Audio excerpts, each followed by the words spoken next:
Hi guys, welcome to my another mini blog. আগের পার্টে দেখলেই ওর গায়ে হলুদ নিয়ে বৃষ্টিতে ভিজে চলে এসেছিলো।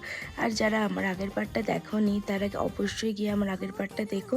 আর তোমরা ভিডিও দেখছো কেউ কিন্তু সাবস্ক্রাইব করছো না, প্লিজ সাবস্ক্রাইব করে দিলো। তো গায়ে হলুদের সমস্ত রকম রিচুয়ালসগুলো হচ্ছিলো, তো সবাই গায়ে হলুদে আমরা ওকে হলুদ মাখাচ্ছিলাম। তোমাদেরকে বলেইছিলাম শর্মিষ্ঠার বিয়ে থেকে গায়ে হলুদ সবটা তোমাদের সাথে মিনি ব্লগে আমি শেয়ার করবো, আর সেটাই আমি শেয়ার করার চেষ্টা করছি। ভালো লাগলে অবশ্যই সাবস্ক্রাইব করে দিও। তো তারপরে আমরা বন্ধুরা হলুদ মাখানোর পর, ফ্যামিলির লোকেরা হলুদ মাখানোর পর ওর দিদি হলুদ মাখিয়ে দিল। আর এই পার্টটা সত্যি দেখার সময় আমি নিজে এতটা ইমোশন হয়ে পড়ছিলাম। এটা যাদের দিদি আছে হয়তো তারা এটা বুঝতে পারবে, বা অনেক কিছু স্মৃতি মনে পড়ে যায় বাড়ির। তো এই পার্টটা সত্যি খুব একটা ইমোশনের। তো সব কিছু, তো সবার লাইফে এরকম একটা দিন আসে। তো দেখা হচ্ছে আবার নেক্সট কোনো মিনি ব্লগে। আর ভালো লাগলে অবশ্যই সাবস্ক্রাইব করে দিও।